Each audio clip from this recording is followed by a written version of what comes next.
Hi, this is George again with the Skinny on Lean, and today we're going to talk about the A3. It's an amazing tool that I use in all my projects, and I think the best way to describe it is talk about the history of the A3.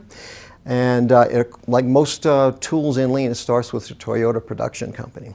And in this case, Mr. Toyota discovered that there was a problem in one of the shop floors, and he went down to the shop floor to see if he could implement this new system with his employees.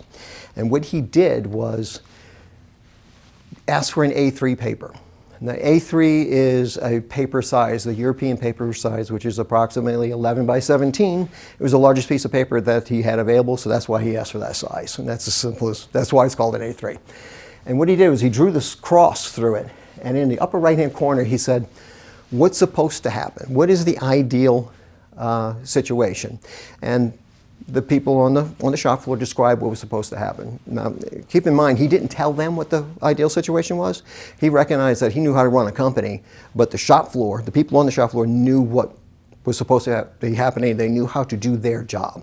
So that was critical. So he filled out exactly what was supposed to be happening on this quadrant here, then went over to the quadrant just to the left, and he says, okay, what's actually happening? I'm trying to figure out what the problem is. What's actually happening?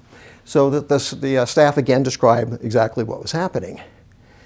The next thing is really critical, and very few people work through this next step here.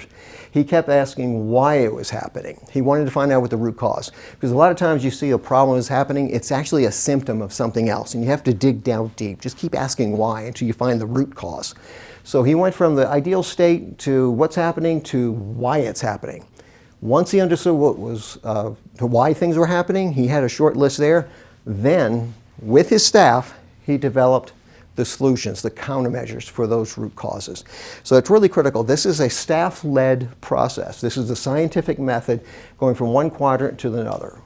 Ideal state, what's happening, why is it happening? That's what you solve for, and those are the countermeasures. Now the A3 has evolved over time, and a lot of tools have been added to each quadrant to help facilitate the thinking within each quadrant. And if you go to the free Lean resources, there are lots of skinny minis describing all of these tools that we have here. They're not all the tools that you can use, but they're all the most commonly used tools. And critically, because we're doing this plan to study adjust continual improvement cycle, once you're finished with that A3, it's not done. It lives forever. Just because you reached the benchmark you wanted to hit, let's say 40% satisfaction, what's wrong with 45?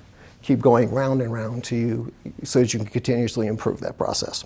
So that's the Skinny on the A3. Thanks for watching. Appreciate it.